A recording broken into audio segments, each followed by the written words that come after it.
प्रभु जीशु ख्रीष्टଙ୍କ नामରେ ଆପଣ ମାନଙ୍କୁ ସମସ୍ତଙ୍କୁ ମୋର ଭକ୍ତିପୂର୍ଣ୍ଣ ନମସ୍କାର। କିଛି ସମୟ ପୂର୍ବରୁ ମତେ ଲାଗିଲା ଆମେ ସମସ୍ତେ ଶୋକ ସଭାରେ ବସିଛୁ। କାହାର ମୁହଁରେ ହସ ନାହିଁ। ଈଶ୍ୱରଙ୍କର ଉପସ୍ଥିତିରେ ଆମମାନଙ୍କୁ ଆନନ୍ଦ କରିବାକୁ ହବ। ହାଲେଲୁୟା। ଆସନ୍ତୁ ଆମେ ସମସ୍ତେ ଠିଆ ହେବା ଏବଂ ଜୋରରେ ପ୍ରଭୁଙ୍କର ଗୌରବ ନିମନ୍ତେ ହାଲେଲୁୟା କହିବା। ବହୁତ ସମୟ ହେଲା ଆମେ ବସିଛୁ। ଆସନ୍ତୁ ସମସ୍ତେ କହିବା ହାଲେଲୁୟା, ପ୍ରେଜ୍ ଦ ଲର୍ଡ। ଦୟାକରି ବସନ୍ତୁ।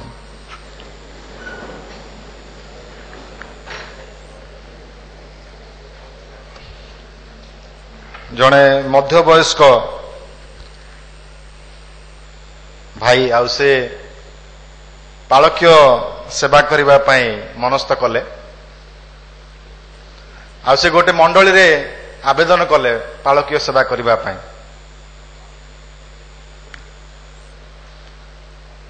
ଆଉ ସେ ଆବେଦନର ପ୍ରତ୍ୟୁତ୍ତର ସ୍ୱରୂପେ ତାଙ୍କ ନିମନ୍ତେ ଏକ ନିମନ୍ତ୍ରଣ ଆସିଲା। ଆଉ ତାଙ୍କୁ ବାକ୍ୟ ପ୍ରଚାର କରିବା ନିମନ୍ତେ ଏକ ରବିବାର ଦିନ ତାଙ୍କୁ ଆହ୍ୱାନ କରାଗଲା। ଆଉ ସେ ଗଲେ, ବାକ୍ୟ ପ୍ରଚାର କଲେ। ଆଉ ଯୋଉ ଦିନ ତାଙ୍କର ଇଣ୍ଟରଭ୍ୟୁ ପ୍ରିଚିଂ ଥିଲା, ସେ କେବଳ 10 ମିନିଟ୍ ପାଇଁ ସେ ବାକ୍ୟ ପ୍ରଚାର କଲେ, ବନ୍ଦ କଲେ। ପୁଲପିଟ୍ କମିଟିର ଯୋଉ ଭାଇମାନେ ଥିଲେ ସେମାନେ ବେଶ ଖୁସି ହେଇଗଲେ।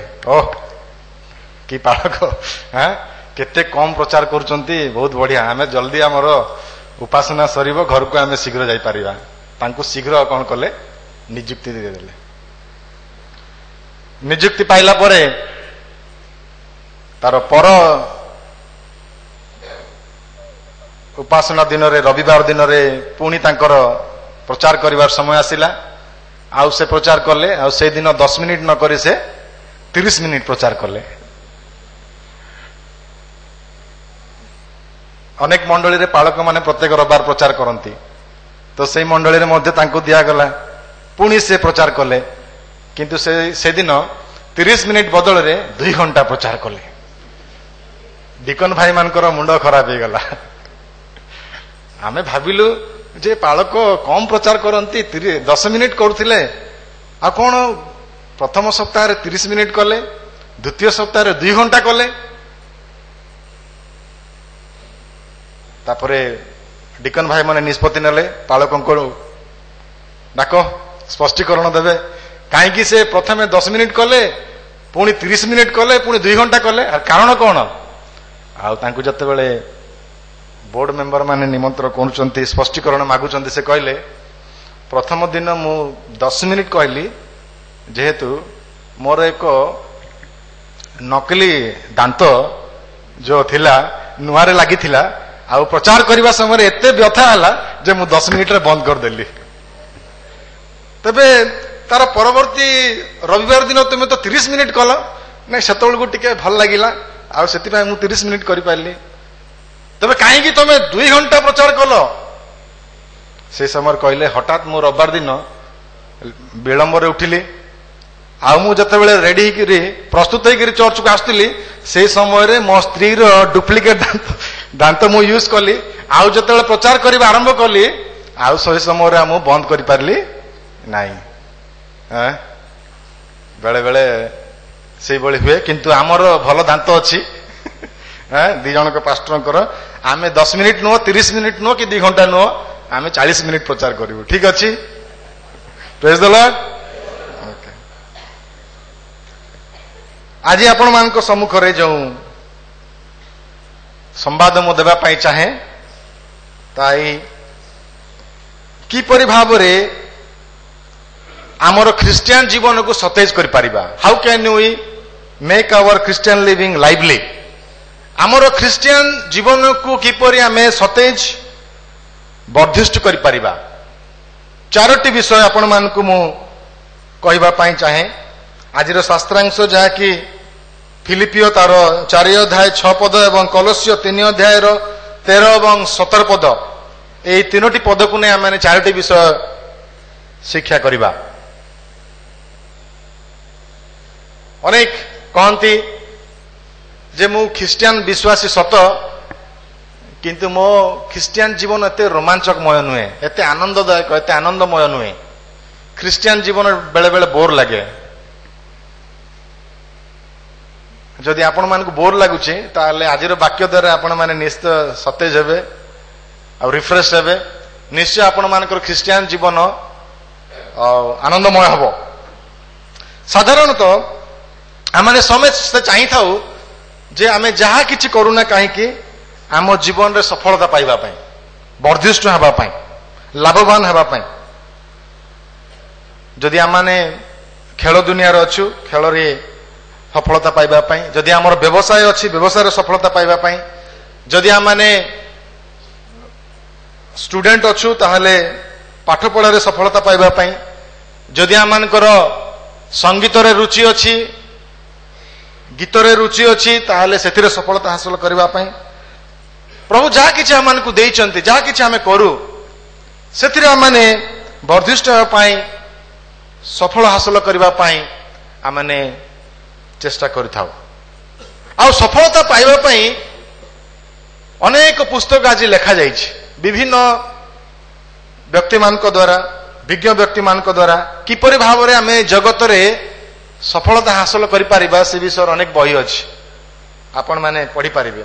किंतु आज किपरि आपणक व्यवसाय रे सफलता पाइबे, किपरि आपणकर प्रोफेशन रे पेशा रे सफलता पाइबे, आपणकर पाठ पढ़ार सफलता पाइबे, अध्ययन रे, आपणकर संगीत रे, गीत गान रे, से विषय मु कहबा पाई जाऊ नाही।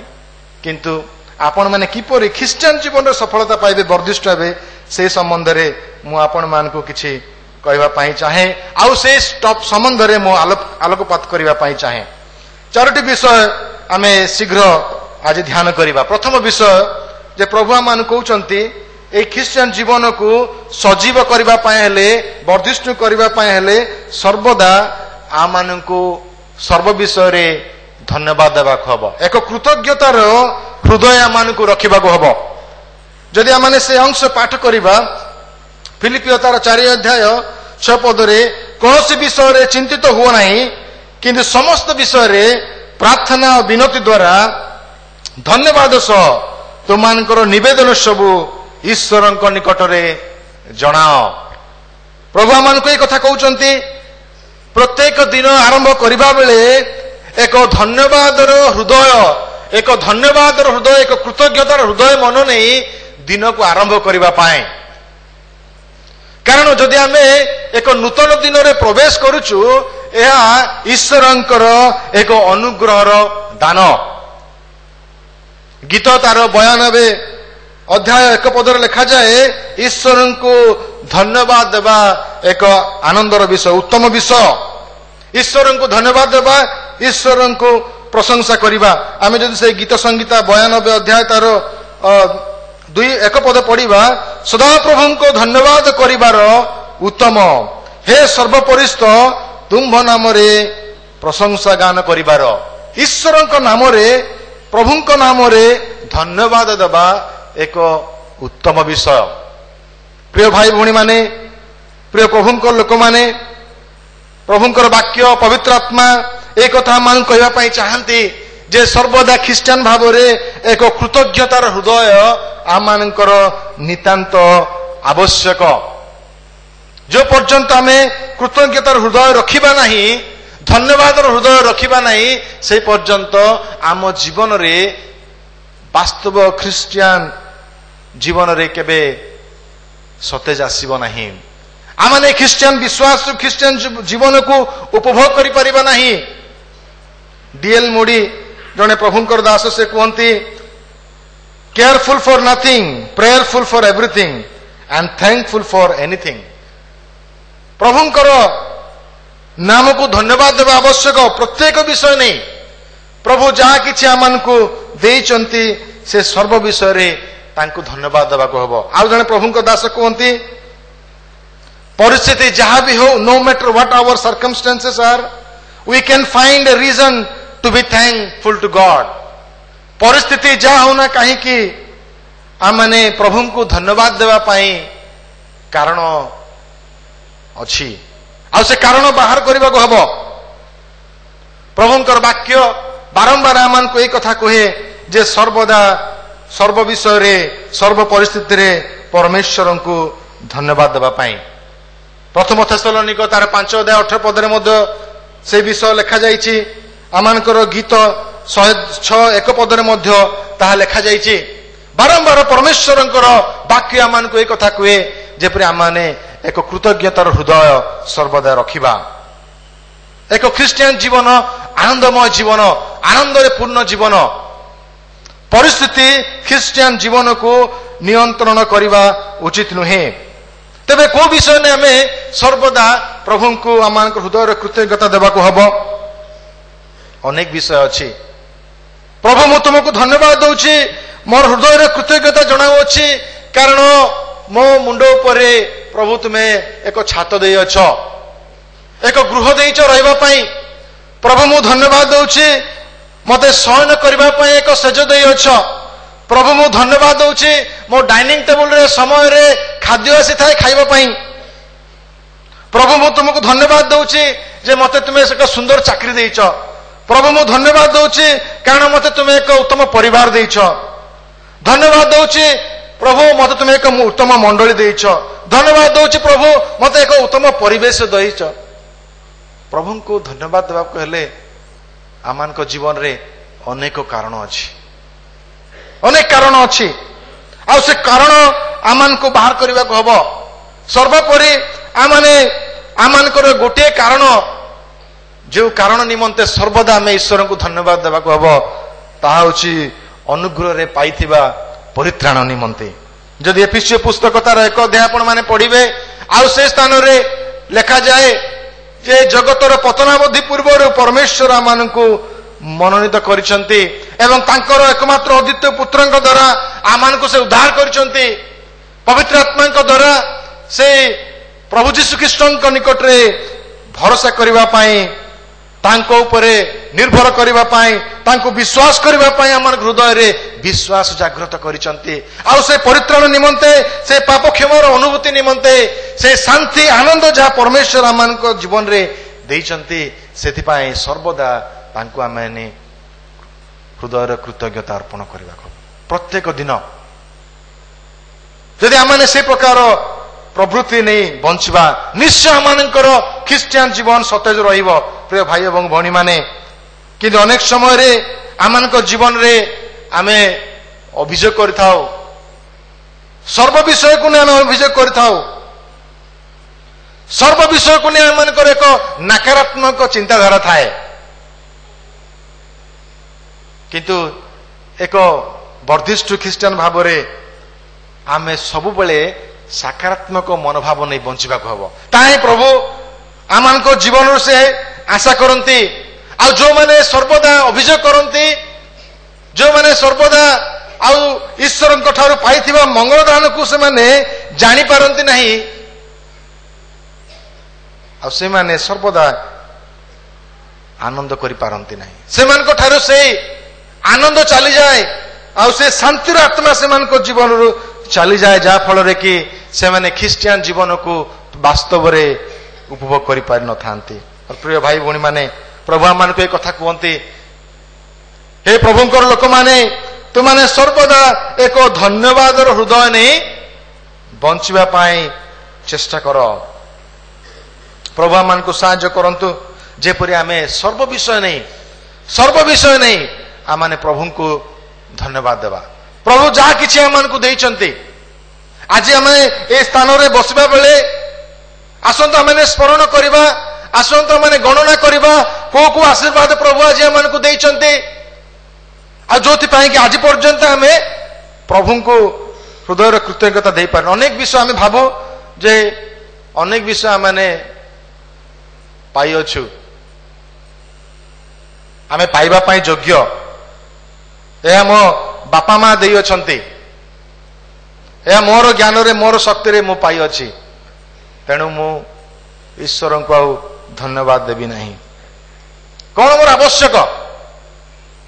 किंतु प्रभु आमान को एक कथा कहती, आसंतु आमाने ईश्वर वाक्य अनुजाई आमे एक कृतज्ञतार जीवन यापन करबा पाई चेष्टा करबा, जहा फल रे कि आमर ख्रीस्टियान जीवन सतेज हब। द्वितीय कथा से कहते जे सर्व विषय प्रार्थना कर, सर्व विषय प्रार्थना कर। छोट बड़ अनेक समय आम बड़ बड़ समस्या आसिले आम प्रार्थना करिवार आरंभ करिथाउ। छोट छोट विषय प्रति आम विशेष ध्यान दे न थाउ, किंतु प्रभुंकर वाक्य कथा कहे जे तुम्हें कौन विषय रे चिंतित हो नहीं, किंतु सर्व विषय रे प्रार्थना करिवा पई कुआ जाईछि। सर्व विषय रे प्रार्थना करिवा पई कुआ जाईछि।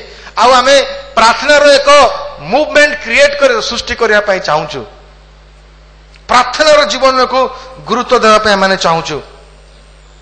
आ प्रभु ता आम जीवन रो आशा करंती।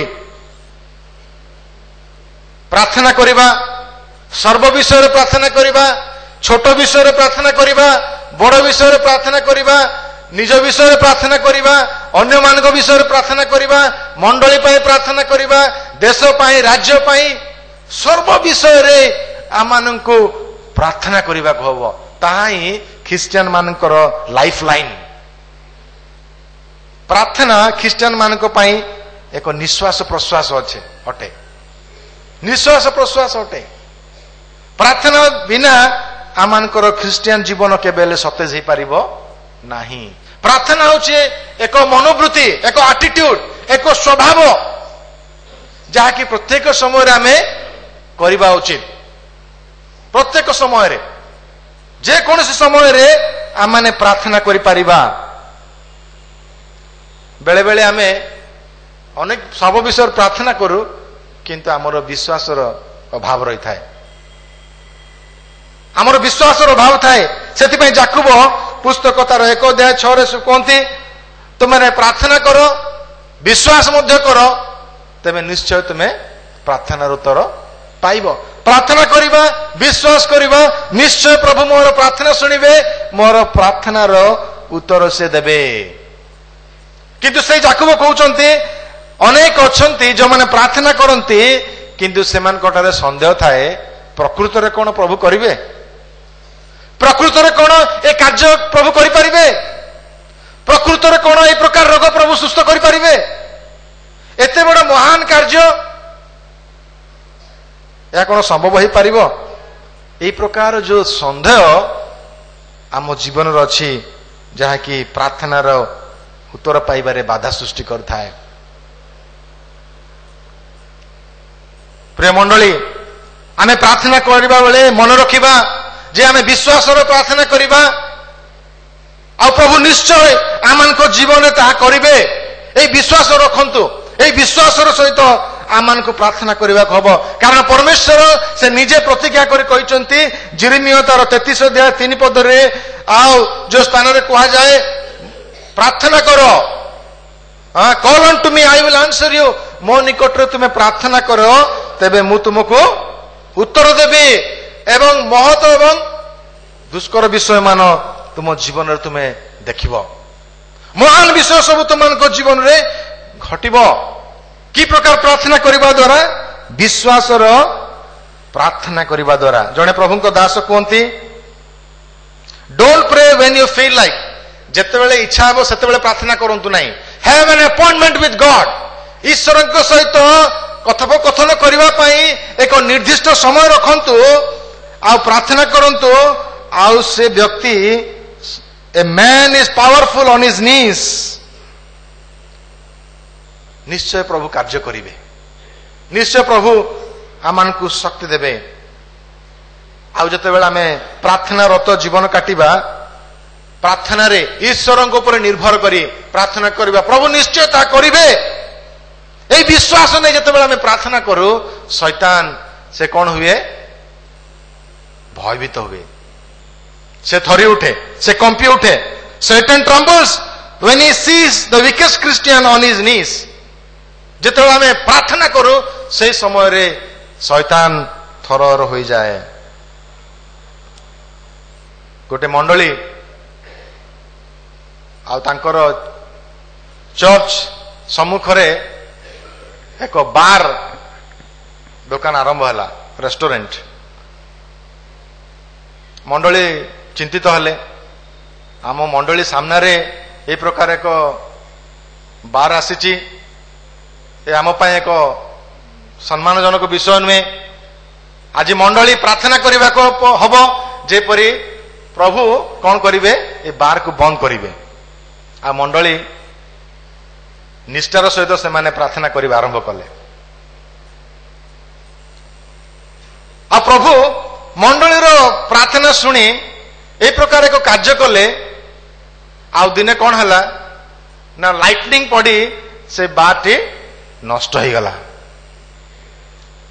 ଆଉ ସେ ବାରର ଓନର ଜାଣିପାରିଲେ ଯେ ମଣ୍ଡଳୀର ଲୋକମାନେ ଯେହେତୁ ପ୍ରାର୍ଥନା କଲେ ଆଉ ତାଙ୍କର ସେ ବ୍ୟବସାୟଟି ନଷ୍ଟ ହେଲା, ସେ ବିଲ୍ଡିଂଟି ନଷ୍ଟ ହେଲା। ଆଉ ସେ ସମୟରେ ସେ ମାଲିକ କଣ କଲେ, ମଣ୍ଡଳୀ ବିରୁଦ୍ଧରେ କେସ୍ ଫାଇଲ କଲେ ଯେ ଏ ମଣ୍ଡଳୀର ଲୋକମାନେ ହିଁ ମୋର ଏ ବ୍ୟବସାୟକୁ ନଷ୍ଟ କଲେ, এই ମଣ୍ଡଳୀର ଲୋକମାନେ ହିଁ ସେମାନଙ୍କ ପ୍ରଭୁଙ୍କ ନିକଟରେ ପ୍ରାର୍ଥନା କଲେ ଆଉ ସେମାନଙ୍କର ପ୍ରଭୁ এই ପ୍ରକାର କାର୍ଯ୍ୟ କଲେ। ଆଉ ସେ ସମୟରେ କୋର୍ଟ ଯେତେବେଳେ ମଣ୍ଡଳୀକୁ ସମନ କରୁଛି, ଆହ୍ୱାନ କରୁଛି, ସେ ସମୟରେ ମଣ୍ଡଳୀ କହୁଛି ଯେ ନାଇଁ ନାଇଁ ନାଇଁ ନାଇଁ ନାଇଁ ଆମେ ସେ ପ୍ରକାର ପ୍ରାର୍ଥନା କରିନୁ, ଏଇଟା ଆମ ଯୋଗୁଁ ହେଇନାହିଁ। ଆଉ ସେ ସମୟରେ ଜଜ କହୁଛନ୍ତି ଜଣେ ଅବିଶ୍ୱାସୀ ସେ ବିଶ୍ୱାସ କରୁଛି ତୁମର ଈଶ୍ୱରଙ୍କ ଠାରେ, ତୁମର ଈଶ୍ୱର ଏହି ପ୍ରକାର ମହାନ କାର୍ଯ୍ୟ କରିପାରନ୍ତି, କିନ୍ତୁ ଯୋଉମାନେ ବିଶ୍ୱାସ କରି ତାଙ୍କ ନିକଟରେ ପ୍ରାର୍ଥନା କଲ ଆଉ ତୁମର ସେ ବିଶ୍ୱାସ ନାହିଁ। ଅନେକ ସମୟରେ ପ୍ରିୟ ଭାଇ ଏବଂ ଭଉଣୀ ମାନେ ଆମେ ପ୍ରାର୍ଥନା କରୁ ସତ, କିନ୍ତୁ ତାହା ଯେ ବାସ୍ତବରେ ଘଟିବ ଏହି ବିଷୟ ଆମେ କେବେ ବିଶ୍ୱାସ କରିନଥାଉ। କିନ୍ତୁ ପ୍ରଭୁ ଆମମାନଙ୍କୁ କହୁଛନ୍ତି ଯେ ପ୍ରାର୍ଥନା କରିବା ଆଉ ବିଶ୍ୱାସର ସହିତ ଯଦି ପ୍ରାର୍ଥନା କରିବା ତାହେଲେ ନିଶ୍ଚୟ ପ୍ରଭୁ ମହାନ ବିଷୟ ସବୁ କରିବେ। ବ୍ୟକ୍ତିଗତ ଜୀବନରେ, ପାରିବାରିକ ଜୀବନରେ, ମାଣ୍ଡଳିକ ଜୀବନରେ, ଆମମାନଙ୍କର ସହରରେ, ଆମମାନଙ୍କ ରାଜ୍ୟରେ, ଆମମାନଙ୍କ ଦେଶରେ କେବଳ ଆମମାନଙ୍କୁ ଅପେକ୍ଷା କରିବାକୁ ହବ। ପ୍ରାର୍ଥନା କରିବା ଏବଂ ଅପେକ୍ଷା କରିବା, ପ୍ରଭୁ ତାଙ୍କର କାର୍ଯ୍ୟ ସେ କରିବେ। ଆମର ଶକ୍ତିରେ ଆମେ କିଛି କରିପାରିବା ନାହିଁ, କେବଳ ଆମେ ତାଙ୍କର ଆଜ୍ଞାକୁ ପାଳନ କରିବା। କିନ୍ତୁ ସର୍ବ ବିଷୟରେ ଏକ ପ୍ରାର୍ଥନାରତ ଜୀବନ, ଏକ ପ୍ରାର୍ଥନାର ପ୍ରବୃତ୍ତି ପ୍ରଭୁ ଆମମାନଙ୍କ ଜୀବନରେ ଦେଖିବା ପାଇଁ ସେ ଚାହାନ୍ତି। ଆଉ ଯେତେବେଳେ ଆମମାନଙ୍କ ଜୀବନରେ ମିରାକଲ ପରେ ମିରାକଲ ଆସିବ, ଆମମାନଙ୍କର ଖ୍ରୀଷ୍ଟିଆନ ଜୀବନ ସବୁବେଳେ ରିଫ୍ରେଶ, ସତେଜ ହୋଇ ରହିବ। ଆମମାନଙ୍କର ବିଶ୍ୱାସ ବାସ୍ତବ ହୋଇ ରହିବ। ଆମର ବିଶ୍ୱାସ ନିମନ୍ତେ ଆମେ ସର୍ବଦା ଗର୍ବ କରିବା। ପାଳକ ଆମମାନଙ୍କୁ ବାରମ୍ବାର କହିବା ଆବଶ୍ୟକ ପଡିବ ନାହିଁ ସାକ୍ଷ୍ୟ ବହନ କରିବା ପାଇଁ। ସ୍ୱତଃ ପ୍ରବୃତ୍ତ ଭାବରେ ଆମେ ତାହା କରିବା ଆରମ୍ଭ କରିବା। ନିଜ ଇଚ୍ଛାରେ ଆମେ ଆରମ୍ଭ କରିବା। କାହାକୁ ନ କହି ଆମେ ରହିପାରିବା ନାହିଁ, କିନ୍ତୁ ପ୍ରାର୍ଥନାରତ ଜୀବନ ଆମମାନଙ୍କ ପାଇଁ ନିତାନ୍ତ ଆବଶ୍ୟକ। ତୃତୀୟରେ ପ୍ରଭୁଙ୍କ ବାକ୍ୟ ଏହି କଥା କୁହେ, ଯାହା କଲୋସିୟ ମଣ୍ଡଳୀକୁ ପ୍ରେରିତ ପାଉଲଙ୍କର ପତ୍ର ତାର 3 ଅଧ୍ୟାୟ 13 ପଦରେ ଲେଖାଯାଏ, ସମସ୍ତଙ୍କୁ କ୍ଷମା ଦେବା ନିମନ୍ତେ। କଲୋସିୟ 3 ଅଧ୍ୟାୟ ତାର 13 ପଦ, ପରସ୍ପର ପ୍ରତି ସହନଶୀଳ ହୁଅ, ଆଉ ଯଦି କାହାରି ବିରୁଦ୍ଧରେ କୌଣସି କଥା ଥାଏ ତେବେ ଏକକୁ ଆରେକ କ୍ଷମା କର। ପ୍ରଭୁ ଯେପରି ତୁମମାନଙ୍କୁ କ୍ଷମା କରିଅଛନ୍ତି ତୁମ୍ଭେମାନେ ମଧ୍ୟ ସେହିପରି କ୍ଷମା କର। ସମସ୍ତଙ୍କୁ କ୍ଷମା ଦେବାର ଗୁଣ। ପ୍ରିୟମାନେ, ଆମେ ପ୍ରଭୁଙ୍କ ପାଇଁ ଅନେକ କିଛି କରୁଛୁ। ପ୍ରଭୁଙ୍କ ପାଇଁ ସମୟ ଦଉଛୁ, ପ୍ରଭୁଙ୍କ ପାଇଁ ଦାନ ଦଉଛୁ, ପ୍ରାର୍ଥନା କରୁଛୁ, ସବୁ କିଛି ଆମେ କରୁଛୁ, କିନ୍ତୁ ବାସ୍ତବରେ ଆମ ଜୀବନରେ ସେ ଶାନ୍ତିର ଅଭାବ କାହିଁକି ଆସିଥାଏ? ସେ ଆନନ୍ଦର ଅଭାବ କାହିଁକି ଆସିଥାଏ? ନା ଆମ ଜୀବନରେ କାହାକୁ ଆମେ କ୍ଷମା ଦେଇପାରିନୁ, ଭୁଲି ଯାଇଛୁ, କିମ୍ବା କ୍ଷମା ଦେବା ପାଇଁ ଆମେ ପ୍ରସ୍ତୁତ ନହୁ। ଆଉ ଯୋଉ ପର୍ଯ୍ୟନ୍ତ ଆମେ ଅନ୍ୟକୁ କ୍ଷମା ଦେବା ନାହିଁ, সেই ପର୍ଯ୍ୟନ୍ତ ଆମେ ଶାନ୍ତିରେ ରହିପାରିବା ନାହିଁ, ଶାନ୍ତିରେ ରହିପାରିବା ନାହିଁ। କ୍ଷମା ଦେବା ଏକ ଦୈବିକ ଗୁଣ, ଏକ ଦୈବିକ ବୈଶିଷ୍ଟ୍ୟ। ଫରଗିଭିଂ ଇଜ ଡିଭାଇନ୍। ଆଉ ଆମମାନଙ୍କ ହୃଦୟରେ ପବିତ୍ର ଆତ୍ମା ଈଶ୍ୱର ଯେହେତୁ ବାସ କରନ୍ତି, ପ୍ରଭୁ ଯୀଶୁ ଖ୍ରୀଷ୍ଟ ଯେ ଆମ ଜୀବନକୁ ପରିବର୍ତ୍ତନ କରିଛନ୍ତି, ତାଙ୍କର ଶକ୍ତିରେ ଆମେ ଏଇ ଦୈବିକ ବୈଶିଷ୍ଟ୍ୟକୁ ଆମେ ପାଳନ କରିପାରିବା, ଦେଖେଇ ପାରିବା, ପ୍ରତିପାଦନ କରିପାରିବା। এই লেখা যায় যে পরস্পর প্রতি সহিବାକୁ হব, ପରସ୍ପରକୁ ଗ୍ରହଣ କରିବାକୁ ଆମମାନଙ୍କୁ ଶିଖିବାକୁ ହବ, ପରସ୍ପରକୁ କ୍ଷମା ଦେବାକୁ ହବ। ଯଦି କାହାରି ବିରୁଦ୍ଧରେ କୌଣସି କଥା ଥାଏ, ଆଜି ଆମମାନେ ଯୀଶୁଙ୍କ ଠାରୁ କ୍ଷମା ପାଇଥିବା ହେତୁ ତାଙ୍କ ଠାରୁ ସେ ଆମମାନଙ୍କୁ ଯେପରି କ୍ଷମା ଦିଅନ୍ତି, ସେଥି ନିମନ୍ତେ ଯୋଉ ମହାନ କାର୍ଯ୍ୟ ସେ କାଲଭରି କ୍ରୁଶ ଉପରେ ସାଧନ କଲେ, ତାକୁ ସ୍ମରଣ କରିବା ନିମନ୍ତେ ଆମମାନେ ଆଜି ପରବର୍ତ୍ତୀ ସମୟରେ ପ୍ରଭୁ ଭୋଜ ପାଳନ କରିବା। ଆଉ ପ୍ରଭୁ ଭୋଜ ପାଳନ କରିବା ପୂର୍ବରୁ ପ୍ରଭୁ ଆମମାନେ କହୁଛନ୍ତି, ଆଜି ଯୋଉ ସ୍ୱାମୀ ମାନେ ସ୍ତ୍ରୀ ମାନଙ୍କୁ କ୍ଷମା ଦେଇ ପାରୁନାହାନ୍ତି, ଆଜି ଯୋଉ ସ୍ତ୍ରୀ ମାନେ ସ୍ୱାମୀ ମାନଙ୍କୁ କ୍ଷମା ଦେଇ ପାରିନାହାନ୍ତି, ଆଜି ଯୋଉ ପୁଅ ମାନେ ବାପାକୁ କ୍ଷମା ଦେଇ ପାରିନାହାନ୍ତି, ଆଉ ଯୋଉ ବାପା ମା ମାନେ ପୁଅ ଝିଅ ମାନଙ୍କୁ କ୍ଷମା ଦେଇ ପାରିନାହାନ୍ତି, ଆଜି ଯୋଉ ଭାଇ ମାନେ ଭଉଣୀ ମାନଙ୍କୁ କ୍ଷମା ଦେଇ ପାରିନାହାନ୍ତି, ଆଜି ଯୋଉ ଭଉଣୀ ଭାଇକୁ କ୍ଷମା ଦେଇ ପାରିନାହିଁ, ପ୍ରଭୁ କହୁଛନ୍ତି ଆଜି ତମେ କର ତା, ୟୁ ସେଟଲ ୟୋର ଆକାଉଣ୍ଟ। ଯଦି କାହାରି ବିରୁଦ୍ଧରେ କିଛି କଥା ଥାଏ, ସେ ଛୋଟ କଥା ହଉ, ଯଦି ଆପଣଙ୍କର ଛୋଟ କଥା ଦ୍ୱାରା କି ଆଘାତ ପାଇଛନ୍ତି, ଆପଣଙ୍କ ସହିତ କଥାବାର୍ତ୍ତା କରୁନାହାନ୍ତି, ଆପଣ ମନେ ମନେ କୁହନ୍ତୁ, ଆଜି ମୁଁ ସେଇ ଭଉଣୀକୁ, ଆଜି ମୁଁ ସେଇ ଭାଇକୁ ମୁଁ କ୍ଷମା ଦେଉଅଛି ପ୍ରଭୁ ଯୀଶୁ ଖ୍ରୀଷ୍ଟଙ୍କ ନାମରେ। ଆଜିଠାରୁ ମୁଁ ତାଙ୍କ ସହିତ କଥାବାର୍ତ୍ତା ଆରମ୍ଭ କରିବି, ଆଜିଠାରୁ ମୋର ସମ୍ପର୍କ ତାଙ୍କ ସହିତ ପୁନର୍ଗଠିତ ହବ। ନଚେତ୍ ଆମ ପାଇଁ ଏହା ଏକ ଘୋର ପାପ ହବ।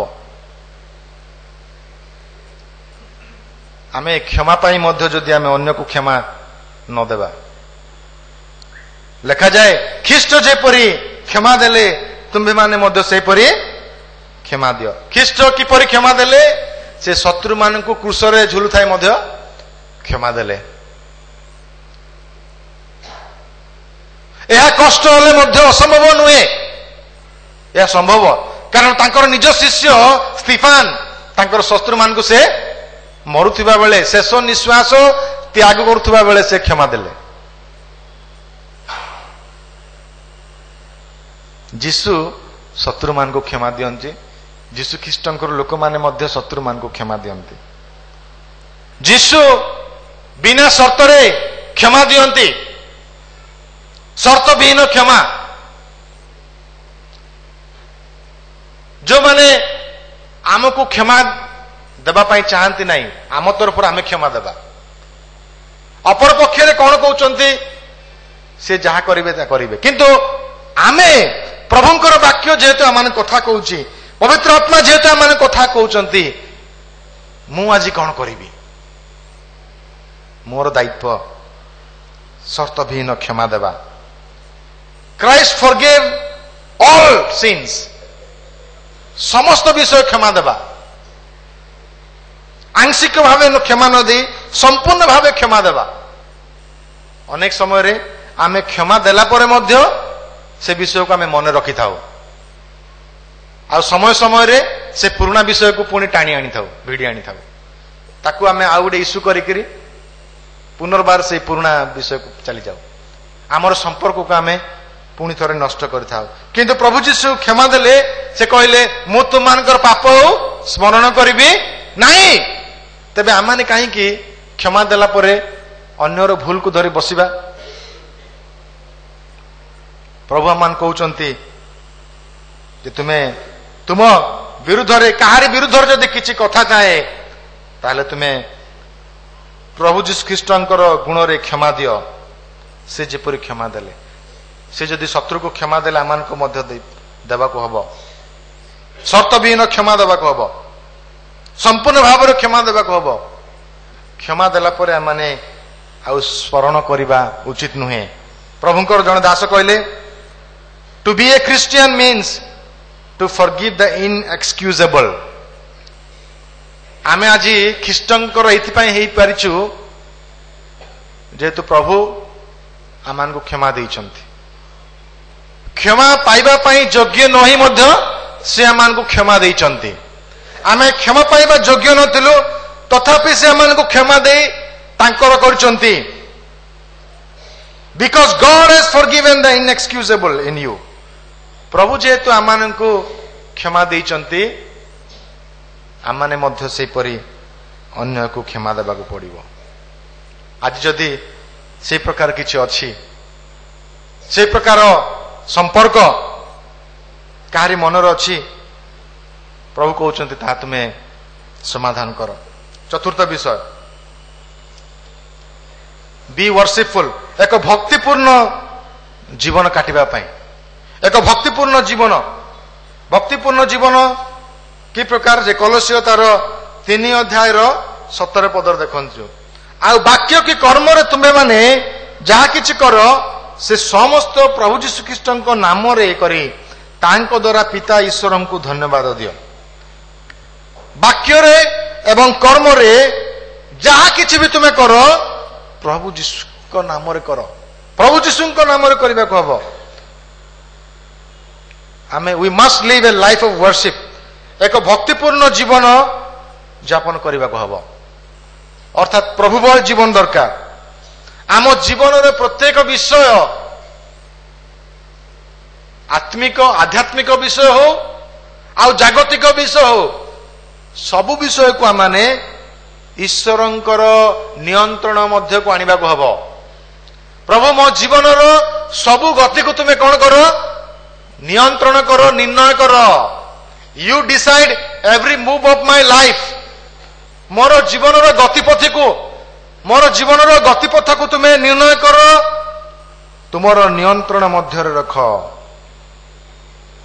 अनेक समय रे आमे जगतर विषय को एवं आध्यात्मिक विषय को अलगा कर दउछ आ सेति मध्य हमर परिचय को अलगा कर दउछ जतेबेले गिरजा सरी जीव रोड गला परे आमे हमर आचरण बदली जाउछ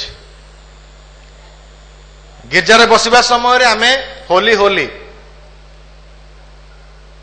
आमे पवित्र आचरण करूछु किंतु अन्य समय रे आमानकर आचरण किपरि जदि आपणकर ऑफिस को केई आपण को साक्षात करिया पई जानती आ से समय आपण माने आपण नाहंती आपणकर सहकर्मी माने अछंती से समय रे जदि मु जाई पचारे आपणक विषय रे कथा हो हमर आज्ञा किमते से कोन आपणक विषय रे कहिबे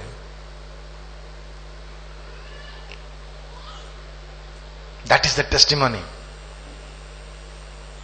मु तो जाने आपण माने एठी बहुत सुंदर अछंती आपणकर आचरण सब ठीक अनेक समय रे आमर जीवन से प्रकार किंतु प्रभु कहउचंती जे सर्व विषय को तांकर नियंत्रण मध्य को आनिबा को हबो वाक्य रे कार्य रे यीशुଙ୍କ नाम रे यीशुଙ୍କ नाम रे सब करबा को हबो आज यीशुଙ୍କ नाम हेतु आमे जहा किछि पाई अछु व्हाट एवर वी हैव यीशुଙ୍କ नाम रे तांकर गौरव उद्देश्य रे हमर जीवन को आमे अतिबाहित करबा को हबो do everything in the name of the Lord प्रभु आमान को जो क्षेत्र रखिचंती टीचर भाव रे जो रखिचंती स्कूल रे आमान से प्रकार टेस्टिमनी रहबा दरकार कौन से बैंक रखिचंती बैंक रे से टेस्टिमनी रहबा दरकार कौन से व्यवसाय रखिचंती कौन से कंपनी रखिचंती हमर टेस्टिमनी से प्रकार रहबा दरकार सेवा कार्य रखिचंती आमानकर से प्रकार टेस्टिमनी रहबा दरकार जहा किछि प्रभु आमान को देइचंती संडे या मंडे आमे ख्रिस्टियन हवा दरकार केवल संडे ख्रिस्टियन हेले यथेष्ट हबो नाही संडे थ्रू सैटरडे सबुदिन गिरजा भितरे गिरजा बाहर आमर आचरण समान हवा दरकार आमे दुई प्रकार आचरण नहीं बंचिबा नाही ता केबे आम जीवन रे शांति आनी परिबो नाही प्रभु आमान को चारटी विषय आज कहले प्रथम विषय किपरि आमर ख्रिस्टियन जीवन को आमे सतेज करिबा सर्वदा आमे ଏକ କୃତଜ୍ଞତାର ହୃଦୟ ରଖିବା, ସର୍ବ ବିଷୟରେ ପ୍ରଭୁଙ୍କୁ ଧନ୍ୟବାଦ ଦେବା। ଦ୍ୱିତୀୟରେ ସର୍ବ ବିଷୟରେ ଆମେ ପ୍ରାର୍ଥନା କରିବା, ବିଶ୍ୱାସରେ ପ୍ରାର୍ଥନା କରିବା, ପ୍ରଭୁ ନିଶ୍ଚୟ କରିବେ। ତୃତୀୟରେ ଆମେ ଅନ୍ୟମାନଙ୍କୁ କ୍ଷମା ଦେବା, ଅନ୍ୟମାନଙ୍କୁ ଶୀଘ୍ର କ୍ଷମା ଦେବା। ଚତୁର୍ଥରେ ଏକ ଭକ୍ତିପୂର୍ଣ୍ଣ ଜୀବନ ମାନେ କାଟିବା, ଏକ ପ୍ରଭୁଭୟ ଜୀବନ ଭିତରେ ବାହାରେ, ଗିର୍ଜା ଘରେ ବାହାରେ, ପ୍ରଭୁ ଯୋଉ ସ୍ଥାନରେ ଆମମାନଙ୍କୁ ରଖିଛନ୍ତି ଆମର ସାକ୍ଷ୍ୟକୁ ଆମେ ବଜାୟ ରଖିବା, ଯେପରି ପ୍ରଭୁ ଆମ ଜୀବନ ଦ୍ୱାରା ଗୌରବାନ୍ୱିତ ହେବେ। ଆସନ୍ତୁ ପ୍ରାର୍ଥନା କରିବା।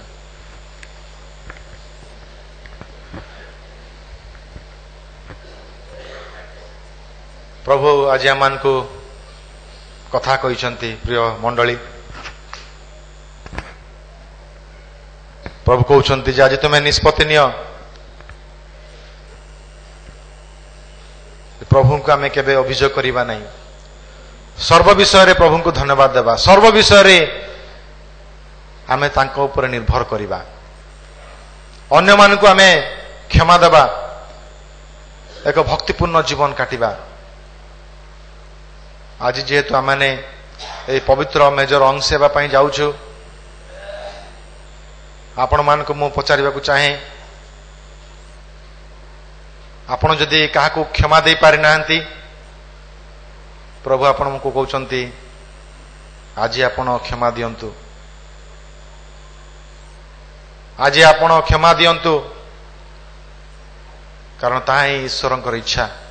ଯେଉଁ ପର୍ଯ୍ୟନ୍ତ ଆମେ କ୍ଷମା ଦେଇପାରିବା ନାହିଁ, ଆମେ ଶାନ୍ତିରେ ରହିପାରିବା ନାହିଁ, ଆମ ମଧ୍ୟରେ ଏକ ଦ୍ୱନ୍ଦ୍ୱ ରହିବ। ପ୍ରଭୁ ଆମମାନଙ୍କୁ ସାହାଯ୍ୟ କରନ୍ତୁ। ସ୍ୱର୍ଗୀୟ ପିତା, ଆମେ ଧନ୍ୟବାଦ ଦଉଛୁ, ତୁମେ ଆମମାନଙ୍କୁ ତୁମ ବାକ୍ୟ ଦ୍ୱାରା କଥା କହିଛ। ପ୍ରଭୁ ଆମମାନଙ୍କର ଖ୍ରୀଷ୍ଟିଆନ ଜୀବନ ଯେପରି ସତେଜ ହେବ, ଆନନ୍ଦମୟ ହେବ, ପ୍ରଭୁ ତୁମେ ସାହାଯ୍ୟ କର। ଆମମାନଙ୍କୁ ଏକ କୃତଜ୍ଞତାର ହୃଦୟ ଦିଅ, ଏକ ପ୍ରାର୍ଥନାଶୀଳ ଜୀବନ ଦିଅ, ପରସ୍ପରକୁ କ୍ଷମା ଦେବାର ଜୀବନ ଦିଅ, ପରସ୍ପରକୁ ସହାୟକ କରିବାର ଜୀବନ ଦିଅ, ଏକ ଭକ୍ତିପୂର୍ଣ୍ଣ ଜୀବନ ଦିଅ। ପ୍ରଭୁ ଏତେବେଳେ ମାନେ ତୁମ ମେଜର ନିକଟବର୍ତ୍ତୀ ହେବା ବେଳେ ଆମମାନଙ୍କୁ ତୁମେ ସ୍ପର୍ଶ କର, ଆମମାନଙ୍କର ପାପ ଅପରାଧ ତୁମେ ଧୌତ କରି ଆମମାନଙ୍କୁ ସୂଚୀ କର, ଯେପରି ପ୍ରଭୁ ପବିତ୍ରତାର ସହିତ ନମ୍ରତାର ସହିତ ମେଜର ଅଂଶ ହେଇ ତୁମ ନିମନ୍ତେ ସାକ୍ଷ୍ୟ ବହନ କରିବା ପାଇଁ ସାହାଯ୍ୟ କର। ଏକ ପବିତ୍ର ଅନିନ୍ଦନୀୟ ଜୀବନ ଆମମାନଙ୍କୁ ଦିଅ। ଗୌରବ ସମ୍ଭ୍ରମ ତୁମେ ନିଅ। ଯୀଶୁଙ୍କ ନାମରେ ପ୍ରାର୍ଥନା ମାଗୁଅଛୁ, ଆମେନ୍।